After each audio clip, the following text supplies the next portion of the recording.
आदरणीय सभापति जी, ये जब सुनता हूं, उधर भी सुना इधर भी सुना, मेरा विश्वास पक्का हो गया है कि ये पार्टी सोच से भी आउटडेटेड हो गई है।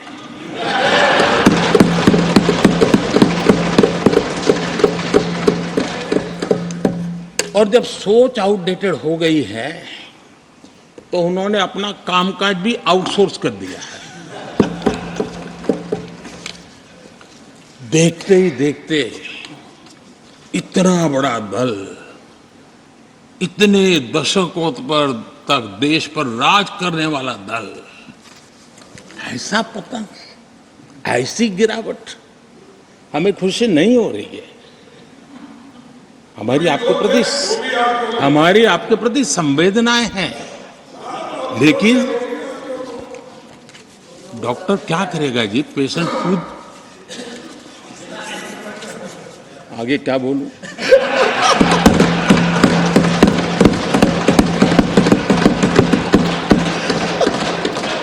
आदरणीय सभापति जी, ये बात सही है कि आज बहुत बड़ी बड़ी बातें होती हैं, सुनने की ताकत भी खो चुके हैं, लेकिन मैं तो देश के सामने बात रखने के लिए जरूर कहूंगा। जिस कांग्रेस ने सत्ता के लालच में सरेआम लोकतंत्र का गला घोंट दिया था, जिस कांग्रेस ने दर्जनों बार लोकतांत्रिक तरीके से चुन करके आई सरकारों को रातों रात भंग कर दी थी, बर्खास्त कर दिया, जिस कांग्रेस ने देश की संविधान लोकतंत्र की मर्यादाओं को जेल के सलाखों के पीछे बंद कर दिया था, जिस कांग्रेस ने अखबारों पर ताले लगाने तक की कोशिश की थी, आवाज, जो कांग्रेस देश को तोड़ने के नैरेटिव घड़ना का नया शौक उनको पैदा हुआ,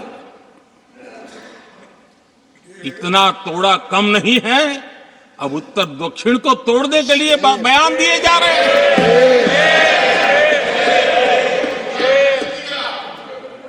और ये कांग्रेस हमें लोकतंत्र और फेडरलिज्म उस पर प्रवचन दे रही है।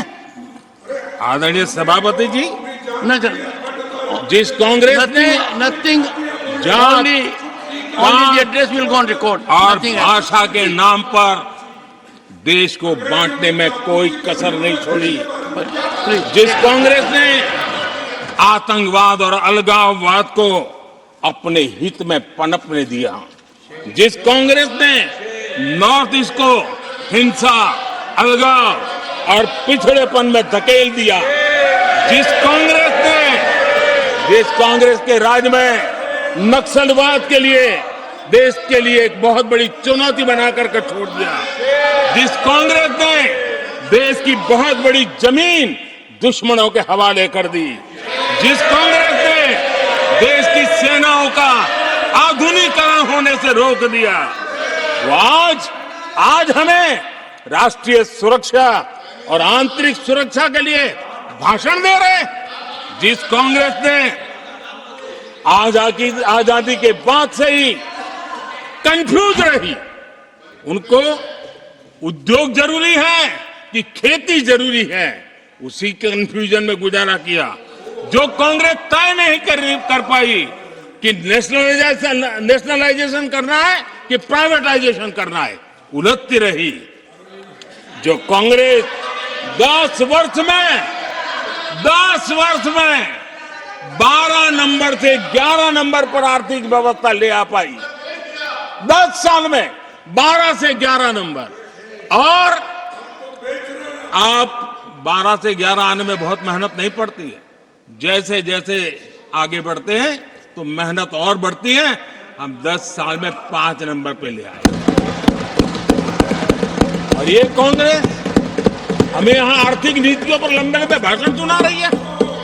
आदरणीय सभापति जी, जिस कांग्रेस ने ओबीसी को पूरी तरह आरक्षण नहीं दिया, जिसने सामान्य वर्ग के गरीबों को कभी आरक्षण नहीं दिया, जिसने बाबा साहब के बजाय बाबा साहब को भारत रत्न देने योग्य नहीं माना, अपने ही परिवार को भारत रत्न देते रहे, जिस कांग्रेस ने देश की गली सड़कों चौक चौराहे पर अपने ही परिवार के नाम के पाठ जड़ दिए हैं, वो हमें उपदेश दे रहे हैं, वो हमें सामाजिक न्याय या पाठ पढ़ा रहे हैं। आदरणीय सभापति जी, जिस कांग्रेस के अपने नेता की कोई गारंटी नहीं है, अपनी नीति की कोई गारंटी नहीं है, वो मोदी की गारंटी पर सवाल उठा रहे हैं।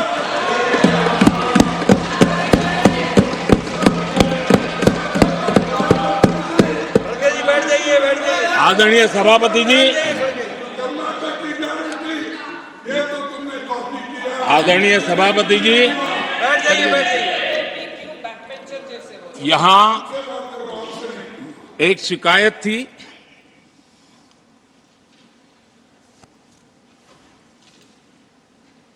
और उनको लगता है कि हम ऐसा क्यों कहते हैं, हम ऐसा क्यों देख रहे हैं। देश और दुनिया उनके 10 साल के कार्यकाल को ऐसे क्यों देखती थी? देश क्यों नाराज हो गया?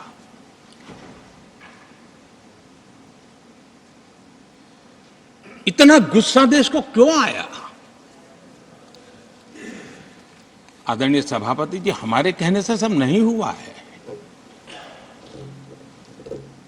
खुद के कर्मों के फल और अब तो सामने रहते हैं, वो कोई दूसरे जन्म में नहीं होते हैं, इसी जन्म में है।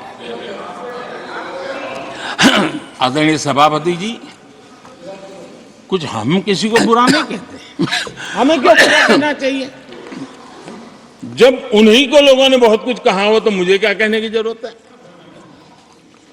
मैं एक वक्तव्य सदन के सामने रखना चाहता हूं।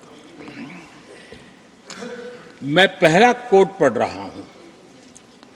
सदस्यगण जानते हैं, ये कोटेशन है, सदस्यगण जानते हैं कि हमारी ग्रोथ धीमी हो गई है,